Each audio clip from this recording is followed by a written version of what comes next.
You were raised to be agreeable, not powerful. You were taught that responding quickly means you care, that explaining yourself means you are honest, defending your position means you are strong. But watch what happens when someone at work questions your decision in front of others, and you immediately explain yourself. You feel like you are being reasonable. They feel like they just made you justify your existence. Watch what happens when someone you are seeing suddenly pulls back, and you ask them what is wrong. You think you are being emotionally mature. They feel you chasing. Watch what happens when a friend makes a passive comment about your choice, and you laugh it off to keep the peace. You think you are being the bigger person. They know you just accepted their frame. You were not taught to hold power. You were taught to dissolve it the moment someone tests you. And the people testing you are not doing it because they are confident.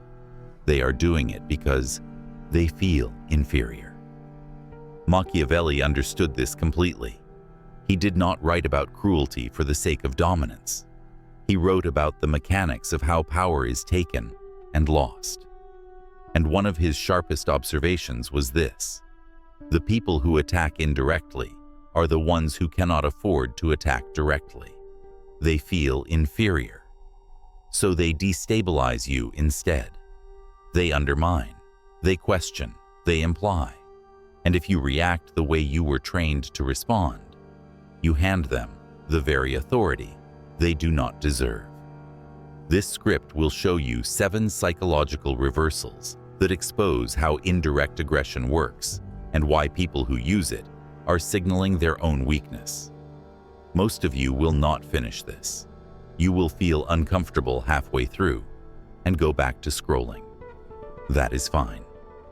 The ones who stay will understand something most people will never see. The person who refuses to react holds more power than the person trying to provoke a reaction. Put your phone face down. Turn off distractions. And if this hits you in a way that shifts something, write in the comments, once, just once, the words "I am the strategist."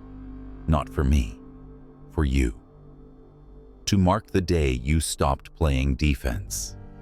Someone at work walks past your desk and says, in front of others, "So are we actually going to hit the deadline, or are we winging it again?" It is phrased as a question. It sounds casual, but it is not. It is a frame.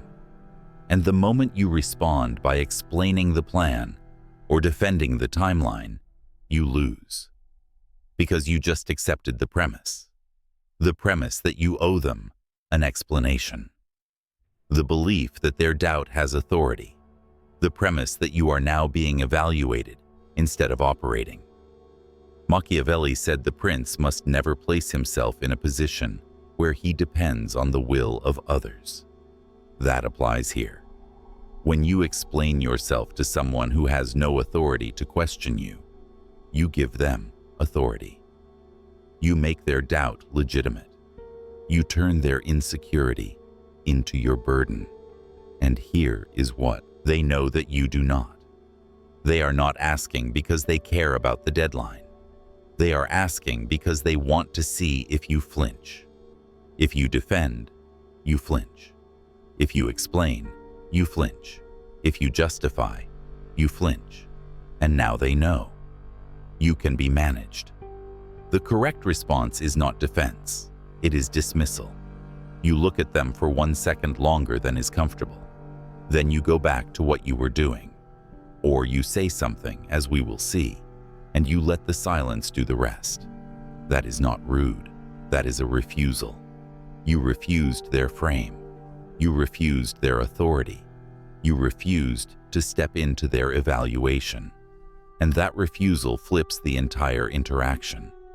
Now they are the ones standing there waiting for validation.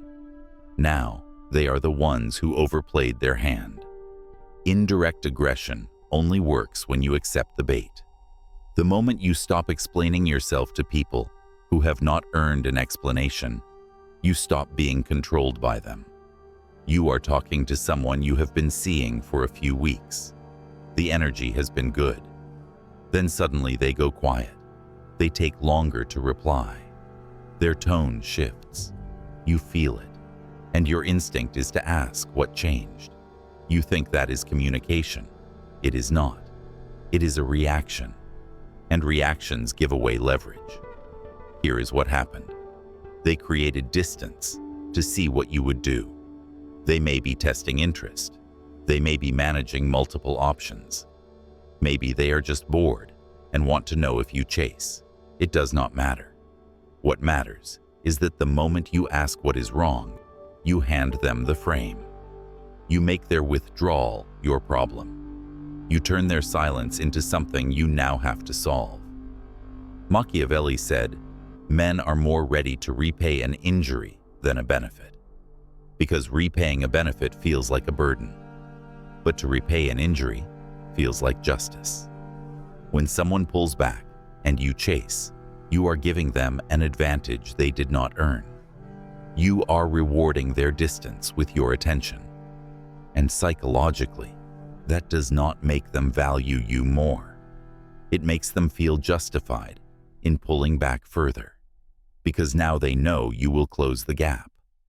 The person who feels inferior in attraction does not chase.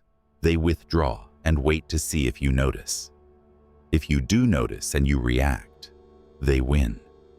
If you do not notice, or you mirror the distance, they lose composure.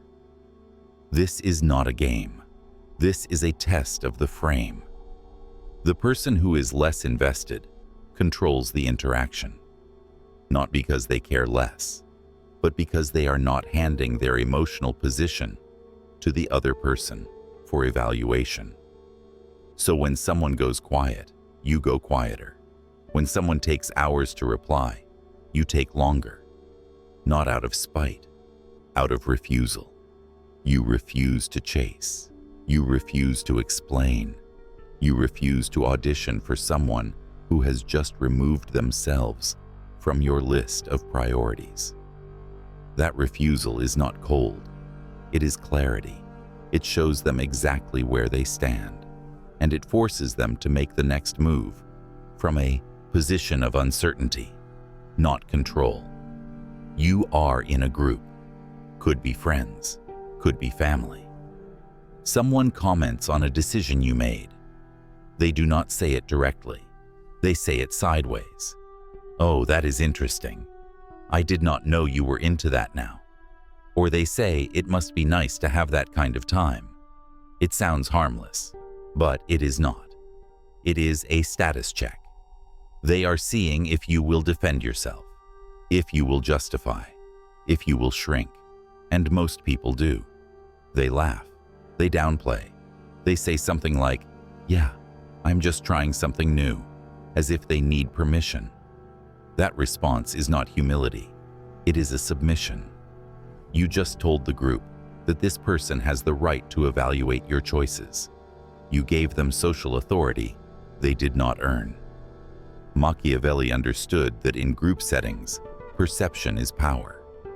The person who holds the frame in front of others becomes the center.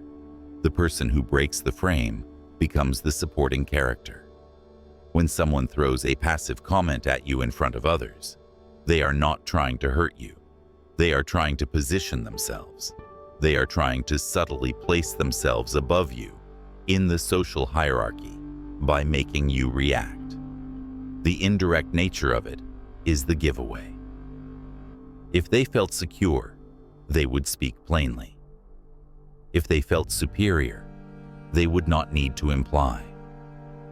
The fact that they are attacking sideways means they feel beneath you, and they are trying to correct that feeling by making you explain yourself, so you do not explain. You do not laugh it off. You look at thee, and you say nothing. Or you say something completely neutral like, "Interesting take," and you move on. The group will feel the shift. They will not know why, but they will know who held the room and who tried too hard. That difference is everything. You do not need to win the exchange. You need to refuse to lose it. The person who refuses to defend is the person no one dares to test twice. Your phone rings. It is someone you have not heard from in months. They need something, a favor, a connection, advice, and they open with, "Hey, I know it has been a while, but I thought of you." You feel the pull to help. You were taught that helping people is good, that being available is a strength, that saying yes makes you valuable. But here is what is actually happening. They disappeared when they no longer needed you. Now they reappear because they do. That is not friendship. That is resource management. And if you say yes without hesitation, you teach them that your time has no gate, that your energy is free, that they can withdraw and return whenever it suits them, and you will still be there. Machiavelli said, "People judge you by your utility. If you are always helpful, you become expected. If you are selectively useful, you become valued." The people who reach out only when they need something are not confused about your worth. They are clear about it. They see you as a tool, and the reason they feel comfortable doing that is that you never made it costly. You never made them wait. You never made them uncertain. You just gave. And giving without boundaries does not create gratitude. It creates entitlement. So when someone reappears after months of silence and asks for something, you do not say yes right away. You do not say no either. You delay. You say, "Let me think about it." You say, "I will see what I can do." You create friction, not to punish them, but to reset the frame. You make them feel the gap between their absence and their request. You make them realize that access to you isn't automatic. That shift changes everything. It does not make you cold. It makes you expensive, and expensive things are treated with care. Someone criticizes your work in a meeting, not your idea, your execution. They do not say you are wrong. They say this is not the direction we should be going. It is phrased as concern. It sounds collaborative, but it is a frame war. They are positioning themselves as the evaluator and you as the evaluated. And if you respond by defending the work or explaining your process, you accept that frame. You step into their court. Now you are justifying yourself to someone who has no authority over you. Machiavellian power is not about being loud. It is about refusing to be placed beneath someone who is trying to climb over you. The person who criticizes indirectly is not confident in their position. If they were, they would make a direct case. They would say, "Here is the problem, and here is the better solution." But they do not. They imply. They question. They create doubt without offering clarity. That is the behavior of someone who feels they cannot win on merit, so they try to win on mood. And the way you beat that is not by defending. It is by asking a question. You say, "What would you do differently?" Or you can state your specific concern. Now they have to explain. Now they have to build a case. Now they are the ones being evaluated. Most of the time, they will not have an answer because the criticism was not honest. It was positional. It was an attempt to create hesitation in you and confidence in them. When you flip it back, that confidence collapses. This does not make you defensive. It makes you immovable. The person who cannot be baited into explaining themselves is the person who holds authority by default. You are texting someone. The conversation is fine. Then they send something that is slightly off. A joke that lands wrong. A comment that feels like a test. Something like, "You always do this," or "I figured you would say that." It is wrapped in lightness, but it is a probe. They are checking whether you will defend yourself. Suppose you ask what they mean.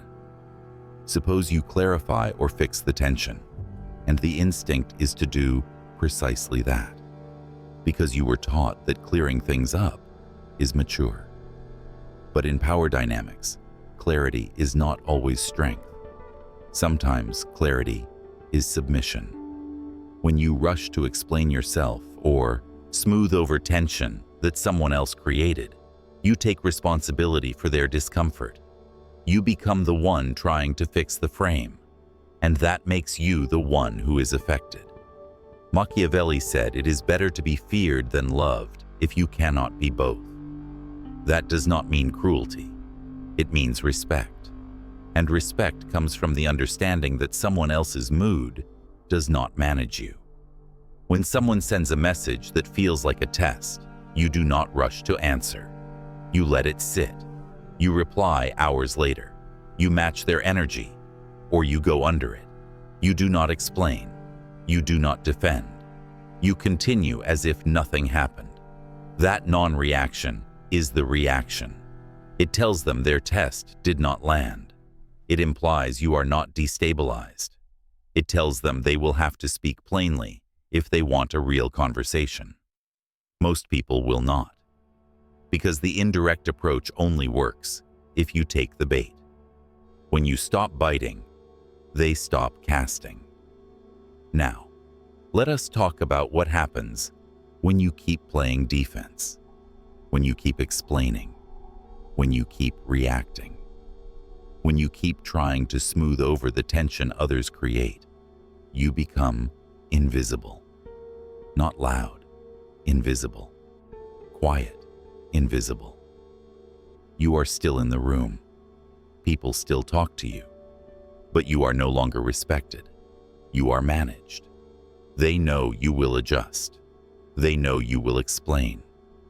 They know you will take responsibility for their doubt, their mood, and their discomfort. And once they know that, you are no longer a player. You are a resource. You become the person they go to when they need something, not the person they think of when they want something. You are useful, but you are not valued. And there is a massive difference. Useful means you are kept around as long as you serve a function. Valued means you are kept around because your presence itself has weight. Machiavelli said, "The main foundations of every state are good laws and good arms." In personal power, the main foundations are boundaries and silence. Boundaries tell people what you will not tolerate. Silence tells them you do not need their approval to act. When you have both, you stop being tested. When you have neither, you are tested constantly. And every time you explain yourself to someone who did not ask with respect, you fail the test. Every time you defend yourself to someone who has no authority, you give them authority. Every time you react to someone who is probing, you confirm that they can destabilize you. That confirmation is what creates the loop. They test. You react. They learn. They test again. You react again. They learn again. And the gap between how you see yourself and how they see you gets wider. You think you are being reasonable. They know you are being weak. But here is the reversal. The moment you stop reacting, everything inverts. Silence becomes pressure. Distance becomes value. Refusal becomes authority. The person who used to get an explanation now gets nothing, and that nothing makes them think. The person who used to get immediate attention now has to wait, and that wait makes them doubt. The person who used to test you and get a reaction now tests you and gets stoned, and that stone tells them they miscalculated. You did not become cruel. You became expensive. You did not become cold. You became selective. You did not become arrogant. You became unavailable to people who do not deserve access. And that unavailability is what flips the frame. Because now they are wondering, Now they are second-guessing.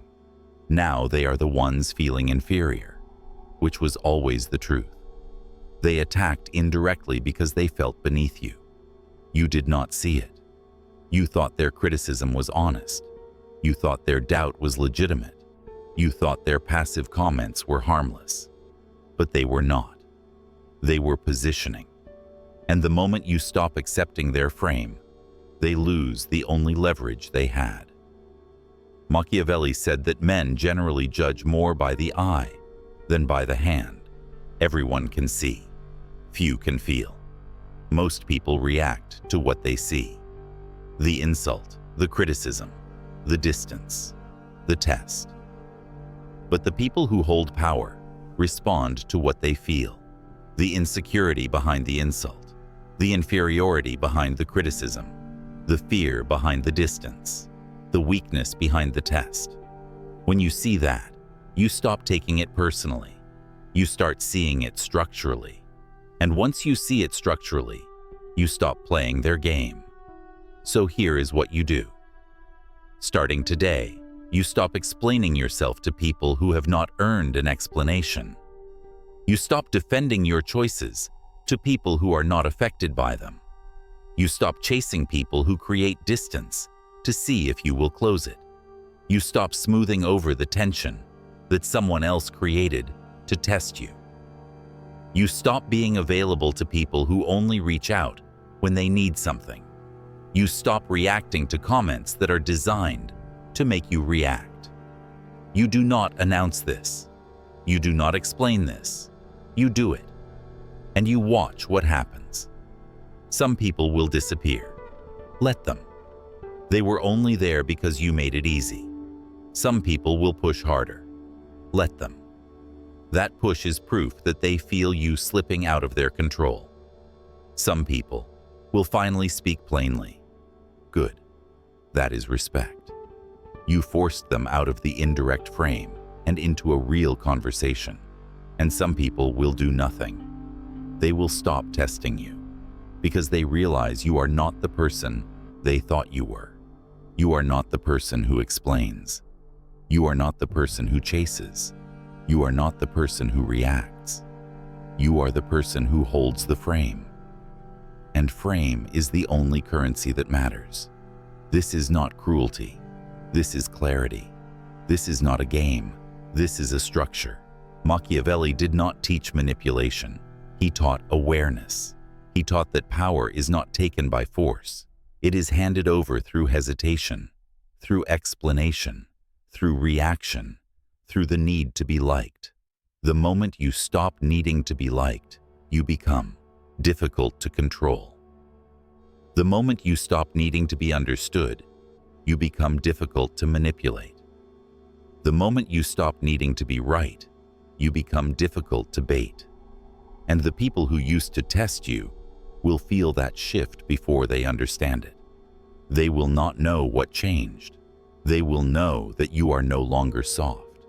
You are no longer available. You are no longer explaining. And that will make them reconsider everything they thought about you. If this hit you, write in the comments once, just once, the words "I am the strategist," not as a flex, as a mark. The day you stopped defending and started refusing. The day you stopped explaining and started observing.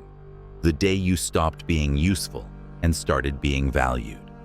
Share this if you know someone who still thinks being agreeable is the same as being strong. Subscribe if you want more breakdowns on power, frame, and the psychology most people are too comfortable to see. And remember this: the people who attack you indirectly feel inferior. They always did. You just gave them authority by reacting. Stop reacting. Stop explaining. Stop chasing. And watch how quickly the frame flips. You are not here to be liked. You are here to be respected. And respect does not come from defending yourself. It comes from refusing to. You are the strategist now.